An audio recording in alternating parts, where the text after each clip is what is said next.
ಎಲ್ರಿಗೂ ನಮಸ್ಕಾರ. ಕಣ್ಣುಗಳು ಅತಿ ಸೂಕ್ಷ್ಮ ಮತ್ತು ಪ್ರಮುಖ ನಮ್ಮ ದೇಹದಲ್ಲಿ ಅವಿಭಾಜ್ಯ ಅಂಗವಾಗಿದ್ದು, ಆದರೆ ಇತ್ತೀಚಿನ ದಿನಗಳಲ್ಲಿ ಮಕ್ಕಳು ಅನೇಕ ಕಣ್ಣುಗಳ ಸಮಸ್ಯೆಗಳನ್ನು ಎದುರಿಸುತ್ತಿದ್ದು, ಸುಮಾರು ನಮ್ಮ ಶಾಲೆಯಲ್ಲೇ 30ರಿಂದ 40 ಮಕ್ಕಳು ಕಣ್ಣಿನ ಸಮಸ್ಯೆಯನ್ನು ಎದುರಿಸುತ್ತಿದ್ದಾರೆ. ಇದಕ್ಕೆ ಮುಖ್ಯ ಕಾರಣ ಅತಿಯಾದ ಮೊಬೈಲ್ ಮತ್ತು ಟಿವಿ ಬಳಕೆ ಮತ್ತು ಪೌಷ್ಟಿಕಾಂಶ ಆಹಾರದ ಕೊರತೆ. ಇದಕ್ಕಾಗಿ ಮಕ್ಕಳು ಅತಿಯಾಗಿ ಮೊಬೈಲ್ ಮತ್ತು ಟಿವಿ ಬಳಕೆಯನ್ನು ಕಮ್ಮಿ ಮಾಡಿ ಇದರ ಜೊತೆಗೆ ಪೌಷ್ಟಿಕಾಂಶ ಆಹಾರವನ್ನು ತಗೋಬೇಕು. ಇದ್ರ ಜೊತೆ ಕಣ್ಣಿನ ತಜ್ಞರನ್ನು ಭೇಟಿ ಮಾಡಿ ಕಣ್ಣಿನ ತಪಾಸಣೆ ಮಾಡಿಸ್ಕೋಬೇಕು.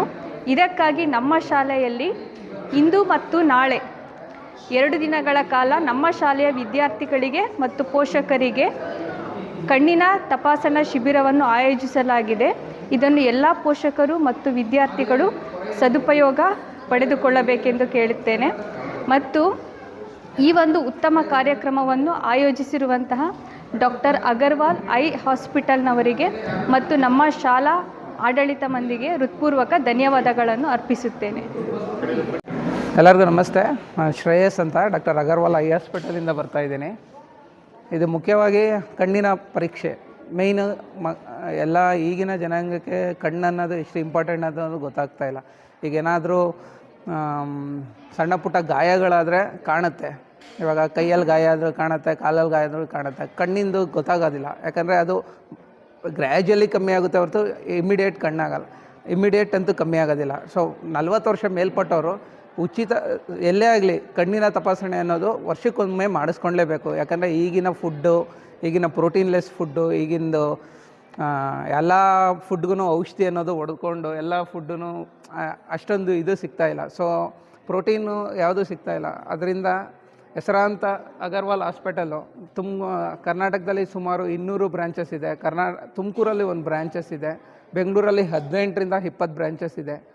ಸೊ ಇಲ್ಲಿ ಗ್ರಾಮೀಣ ಪ್ರತಿಭೆಗಳು ತುಂಬ ಬರ್ತಾಯಿದೆ ಶಿರಾ ತಾಲೂಕಿಂದ. ಸೊ ಇಲ್ಲಿ ಸರಿಯಾದ ಪೋಷಣೆ ಆಗ್ತಾಯಿಲ್ಲ, ಕಣ್ಣಿನ ಪೋಷಣೆ ಆಗ್ತಾಯಿಲ್ಲ. ಈಗಿನ ಡಿಜಿಟಲ್ ಸಾಮ್ರಾಜ್ಯದಲ್ಲಿ ಕಣ್ಣಿನ ಪೋಷಣೆ ಕರೆಕ್ಟಾಗಿ ಆಗ್ತಾಯಿಲ್ಲ. ಅವ್ರಿಗೆ ಈ ಎಲ್ಲ ಚೆಕಪ್ಸ್ ಎಲ್ಲ ಮಾಡಿ ಅವ್ರಿಗೆ ಕಣ್ಣಿನ ಬೆನಿಫಿಟ್ ಬಗ್ಗೆ ಅದನ್ನೆಲ್ಲ ತಿಳಿಸ್ಕೊಡೋಕ್ಕೆ ನಮಗೆ ಆಹ್ವಾನ ಕೊಟ್ಟಿರೋ ಸರ್ BPCP ಸರ್ಗೆ ವಂದನೆಗಳನ್ನು ಹೇಳ್ಕೊಂಡು, ನಮ್ಮ ಸ್ಟಾಫ್ಸ್ ಆಗಿ ಡಾಕ್ಟರ್ ವಿಜಯ್ ಅಂತ ಬಂದಿದ್ದಾರೆ, ಡಾಕ್ಟರ್ ಪ್ರಕಾಶ್ ಅಂತ ಬಂದಿದ್ದಾರೆ, ಡಾಕ್ಟರ್ ವಿನೀತ್ ಅಂತ ಬಂದಿದ್ದಾರೆ. 6 ಜನ ಸ್ಟಾಫ್ನ ಬಂದು ಇಲ್ಲಿ ಸೇವೆ ಇವತ್ತು ಮತ್ತು ನಾಳೆ ಬೆಳಗ್ಗೆ 10 ಗಂಟೆಯಿಂದ 4 ಗಂಟೆವರೆಗೂ ಕೆಲಸ ಮಾಡಿ ಸರ್ ಕಡೆಯಿಂದ ಅದು ನಮಗೆ ಆಪರ್ಚುನಿಟಿ ಸಿಕ್ಕಿದೆ. ಅವ್ರಿಗೊಂದು ಧನ್ಯವಾದ ಹೇಳ್ತಾ ಇದ್ದೀನಿ. ಸರ್, ಈಗಿನ ಡಿಜಿಟಲ್ ಯುಗದಲ್ಲಿ ನಿಮಗೆ ಗೊತ್ತು ಮೊಬೈಲ್ ಎಷ್ಟು ಅಡಿಕ್ಟ್ ಆಗಿದ್ದಾರೆ ಅಂತ. ಇವನ್ ನನ್ನ ಮಗನೂ ಅಡಿಕ್ಟ್ ಆಗಿರ್ತಾರೆ. ಆ ಥರನೇ ಈಗಿನ ಮೊಬೈಲ್ ಅದರಿಂದನೇ ಅಂತ ನಾನು ಹೇಳಬಲ್ಲೆ. ಯಾಕಂದರೆ ಈಗಿಂದು ನೋಟ್ಸೇ ಆಗಲಿ ಏನೇ ಆಗಲಿ ಆನ್ಲೈನೇ ಜಾಸ್ತಿ ಬರ್ತಾಯಿದೆ. ಮಿನಿಮಮ್ ಒಂದು ಮೊಬೈಲ್ಗೆ 6 hours ಟೈಮ್ ಸ್ಪೆಂಡ್ ಮಾಡ್ತಾಯಿದ್ದಾರೆ. ಇವನ್ ಇಲ್ಲಿಂದ ಹಿಡಿದು ಇವಾಗ ನಾನೇ ಆಗಲಿ ಫಾರ್ಮೇಟ್ಸ್ ಆಗಲಿ ಏನೇ ಆಗಲಿ ಎಲ್ಲ ಮೊಬೈಲಲ್ಲೇ ಮಾಡೋದು. ಸೊ ಮಕ್ಕಳೂ ಅಷ್ಟೇ, ಒಂದು ಕ್ಲಾಸ್ ನೋಟ್ಸ್ ಆಗ್ಬೋದು, ಒಂದು ಇದೇ ಡಿಜಿಟಲ್ ಯುಗ ಅಂತ ಬಂದ್ಬಿಟ್ಟು ಎಲ್ಲ ಈಸಿಯಾಗಿ ಹೋಗಿದೆ. ಮೊದಲಿನಂಗೆ ಇದು ಬರ್ತಾಯಿಲ್ಲ. ಸೊ ಅದರಿಂದನೂ ಒಂದು ಮೇಯ್ನ್ ಪ್ರಾಬ್ಲಮ್ ಇರ್ಬೋದು. ಆಮೇಲೆ ಫುಡ್ಡಲ್ಲಿರ್ಬೋದು ಮೇಯ್ನು. ಇವಾಗ ನಾವು ತಿನ್ನೋದ್ರಲ್ಲಿ ಏನು ಸತ್ವ ಇರೋಲ್ಲ. ರೈತರು ಮಾಡ್ತಾರೆ, ಒಪ್ಕೋತೀನಿ. ಬಟ್ ಅಲ್ಲಿಂದ ರೈತರು ಸಿಂಪಡಿಸ್ತಾರಲ್ಲ, ಆ ಔಷಧಿಗಳಿಂದನೂ ಸ್ಟಾರ್ಟ್ ಆಗೇ ಆಗುತ್ತೆ. ಸೊ ಅದರಿಂದನೂ ಒಂದು ಕಾರಣನೂ ಇದ್ರೂ ಇರ್ಬೋದು. ಕಣ್ಣಿನ ಆರೋಗ್ಯದ ಬಗ್ಗೆ ವಿದ್ಯಾರ್ಥಿಗಳು ಮತ್ತು ಪೇರೆಂಟ್ಸ್ ಹೇಳಕ್ಕೆ ಇಷ್ಟಪಡ್ತಾರೆ, ಆ ಥರ ಇರಬೇಕು ಅಂತ.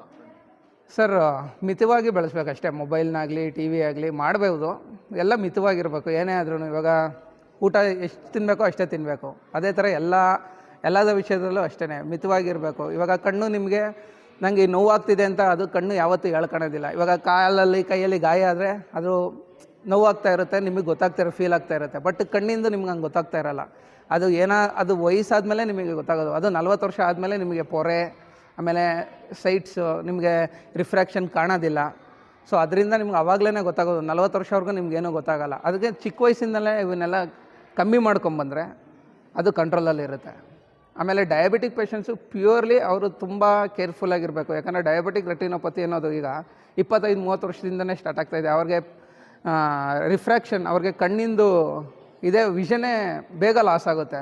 ಅವ್ರಿಗೆ ವಿಟ್ರಾಕ್ಟಮಿ ಅಂತ ಕೇಸಸ್ ಬೇಗ ಬರೋ ಚಾನ್ಸಸ್ ಇರುತ್ತೆ. ಆಮೇಲೆ ಡಯಾಬಿಟಿಕ್ ರೆಟಿನೋಪತಿ ಇರೋರಿಗೆ ಈಗ ರಕ್ತನಾಳ ಇರೋ ರಕ್ತ ಎಲ್ಲ ಕಡೆನೂ ಬಾಡಿಗೆ ಹರಿದಂಗೆ ಕಣ್ಗೂ ಹರಿದೇ ಇರುತ್ತೆ. ಸೊ ಬ್ಲಡ್ಡಿಂದನೇ ಎಲ್ಲ ಸ್ಟಾರ್ಟ್ ಆಗೋದು. ಸೊ ಡಯಾಬಿಟಿಕ್ ಪೇಷಂಟ್ಸ್ ಇರೋರು ತುಂಬ ಕೇರ್ಫುಲ್ ಆಗಿರಬೇಕಾಗುತ್ತೆ.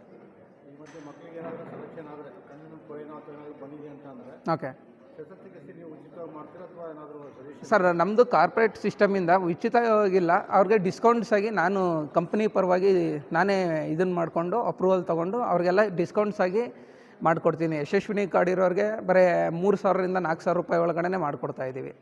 ಅದು ಮೇಜರ್ಲಿ 20,000ರಿಂದ 25,000 ಆಗುತ್ತೆ. ಬಟ್ ನಾವು ಅದನ್ನು ಒಂದು 4,000ರಿಂದ 5,000 ಒಳಗಡೆ, ಯಾಕಂದರೆ ಇಲ್ಲಿರೋದು ರೂರಲ್ ಬ್ಯಾಕ್ಗ್ರೌಂಡು. ಸೊ ನಾವು ಅವ್ರ ಕಂಡೀಷನ್ನು ನೋಡಿ ಯಶಸ್ವಿನಿ ಕಾರ್ಡ್ ಅಂತ ಇರೋರಿಗೆ 10,000 ಯಶಸ್ವಿನಿ ಕಾರ್ಡ್ ತೊಗೊಂಡು ಬರೀ ಒಂದು 4,000 ರೂಪಾಯಿಗೆ ಮಾಡಿಕೊಡ್ತಾ ಇದ್ದೀವಿ. ನಿಮ್ ಮಕ್ಳು ತುಂಬಾ ಸಣ್ಣ ಇದ್ದಾರಾ? ಏಜಿಗೆ ತಕ್ಕನಾಗೆ ತೂಕ ಜಾಸ್ತಿ ಇಲ್ವಾ? 2 ವರ್ಷ ಮೇಲ್ಪಟ್ಟರು ಯಾರೇ ದಪ್ಪ ಆಗ್ತೀನಿ ಅಂದ್ರು 100% ನೀವ್ ಇದನ್ನ ಬಳಸಿ. ದಪ್ಪ ಆಗೋದೊಂದೇ ಅಲ್ಲ, ನಿಮ್ಗೆ ಯಾವ್ದೇ ಸುಸ್ತಿರಲ್ಲ, 24 ಗಂಟೆ ಎನರ್ಜಿ ಇರುತ್ತೆ, ಜೊತೆಗೆ ತುಂಬಾ ಚೆನ್ನಾಗಿ ನಿದ್ದೆ ಬರುತ್ತೆ. ಇದನ್ನ ಪ್ರತಿದಿನ ಬಳಸಿ, ನೀವು ಕೂಡ ದಪ್ಪ ಆಗಬಹುದು. ನಮ್ಮ ಜೀನಿ ವೆಯ್ಟ್ ಗೇನ್ ಬಳಸಿ. ಇದೇ ನಂಬರ್ಗೆ ನಿಮ್ಮ ಅಡ್ರೆಸ್ ನ ಮೆಸೇಜ್ ಮಾಡಿ ಹೋಮ್ ಡೆಲಿವರಿ ಪಡೆಯಿರಿ. ತಡ ಯಾಕೆ ಮಾಡ್ತೀರಾ? ದಪ್ಪ ಆಗ್ಬೇಕು ತಾನೆ? 100% ನಮ್ಮ ಜೀನಿ ಬಳಸಿ.